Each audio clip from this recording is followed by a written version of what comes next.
All right, guys. So Congress is back doing their thing. We have the new AI-generated Republican who's the Speaker of the House. His name is Mike Johnson.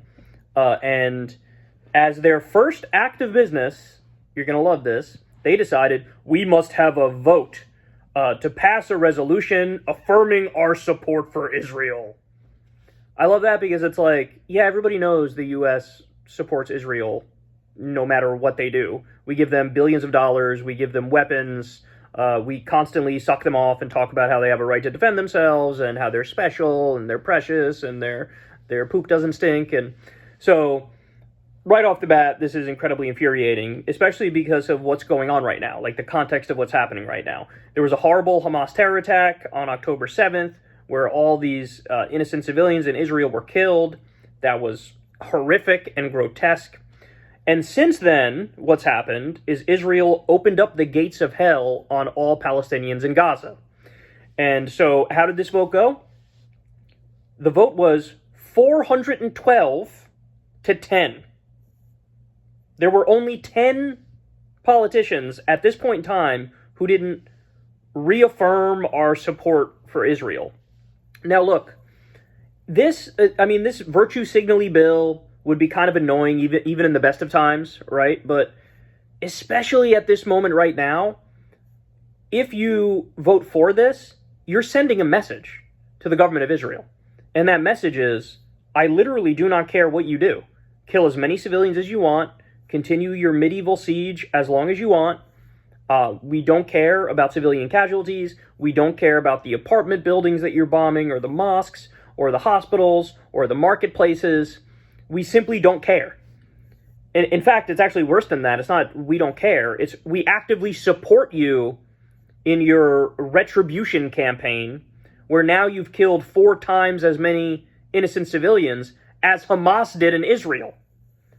And so that's where we are, man. So look, I want to give credit to the people who voted no.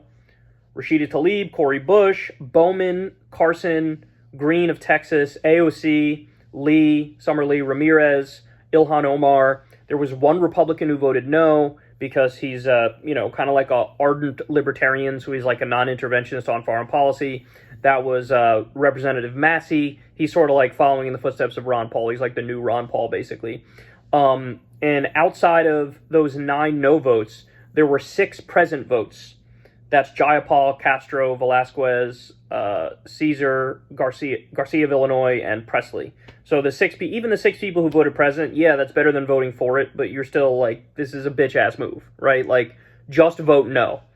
And look, again, the point cuts in the other direction too, right? And this is a point Ethan Klein made that I thought was really smart. He said, during the Hamas terror attack, like when we already knew what was going on, we already knew that women and children were being killed and they were rampaging and just absolutely slaughtering people. That Hamas, they were terrorists. They were killing people left and right, innocent people.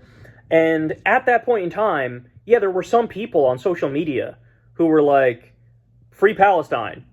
And it's like, look, context is everything. Am I for a free Palestine? Absolutely.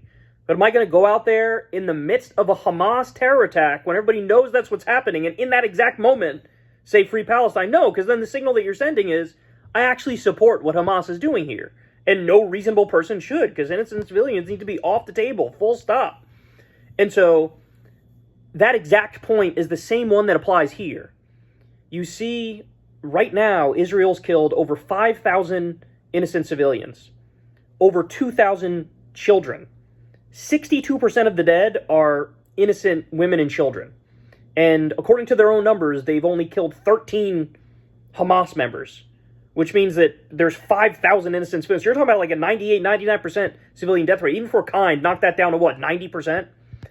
And at this point in time, when they're doing a medieval siege and they're doing collective punishment against all Palestinians, for them to come out here and vote and say, yeah, we're reaffirming our support for Israel, that absolutely is a green light to continue doing what is effectively a genocide. And so it's just so gross, man. It's like, what happens with these people? There's no morality. There's no ethics, and I understand that the Israel lobby is powerful, and I understand there's a lot of campaign contributions that get handed out, but really, You can't bring yourself, even in a moment like this, to at least vote present? It's astonishing to me. So Congress is back, and you know what? Maybe we were better off when they weren't. Because this was the first order of business, and the second order of business is going to be, let's give billions of dollars to Israel to continue the slaughter. And look, Bernie came out and said we need a humanitarian pause. Humanitarian pause? In other words, you're okay with them going right back to bombing after they deliver a couple more trucks of aid? Are you kidding me? Ceasefire is the way forward. Ceasefire, and then for the love of God, do something to address the Palestinian issue. They need human rights. They need political rights. They need their own state. You have to end the occupation. Stop the apartheid. Stop the illegal ultra-Orthodox settlers bulldozing Palestinian villages in the West Bank and just stealing the territory. Like, this is the stuff that needs to be addressed. But anyway, no, they're back, and it's bad.